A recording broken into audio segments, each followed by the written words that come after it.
Ladies and gentlemen, this is Carmine Sabia for Explain America. And the Biden administration, wow, they really messed up this time.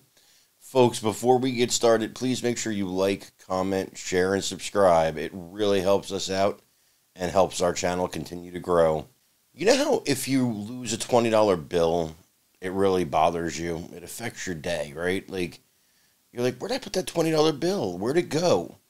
Well, imagine you're the United States government and you lost, I don't know, $3 billion, and it's somebody else's money, ours, the taxpayers.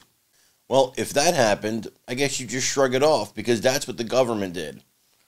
You see, Jake Tapper interviewed Jake Sullivan today, Biden's national security advisor, and Sullivan explained when he got grilled by Tapper that, yeah, the government misplaced or misallocated $3 billion, but it's not that big of a deal. Oh, and it gets even better. Wait till you hear what they're going to do with it. Let's take a look. You were talking about aid to Ukraine a minute ago. There was this very bizarre admission from the Pentagon this week of an accounting error that suggested that the U.S. has at least $3 billion that it didn't know it had that it can use for Ukraine aid. That's a hell of an accounting error, and it provides a lot of fodder to critics of U.S. aid to Ukraine and critics who say there's not enough oversight going on. Are you concerned about this accounting error? Well, one thing I just want to make clear, that is not money that went out the door and disappeared. That is not a waste of that $3 billion. It is simply a tally of how much military equipment we have given them.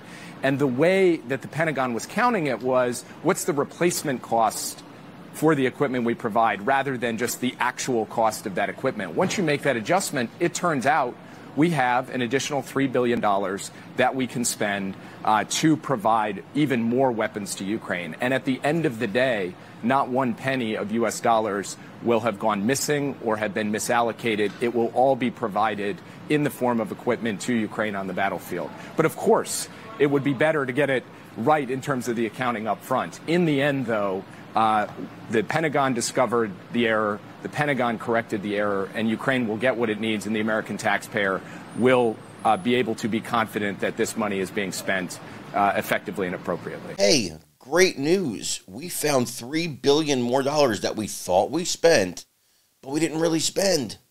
What's the best thing we can do with it? Well, let's send it back to Ukraine. I mean, that's where we thought it was, right? So let's just send it there. Yeah, we're approaching the debt ceiling. Yeah, things are tight for Americans. Sure, there's homeless people on the streets of San Francisco. Children starving in America.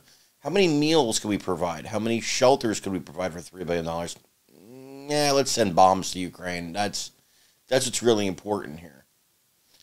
You know, it's maddening. It's maddening what they do with the taxpayers' money. And to see them continue to do it, and to see them really not get grilled. Why didn't Jake Tapper say, hey, well, since you got the extra $3 billion, why not allocate it for something else? Nope, I'm going to send it to Ukraine. More money for Ukraine. Hey, our southern border is wide open, but you know what? Ukraine's border is what matters. That's what matters here. Let's send it there.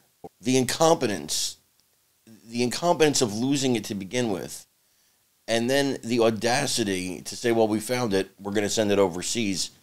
It's just insanity. It's insanity on steroids. That is this administration in a nutshell. That whole scenario is this administration in a nutshell. Folks, I want to thank you for watching here today. This is Carmine Sabia for Explain America. We love you guys. God bless you. Take care, everybody.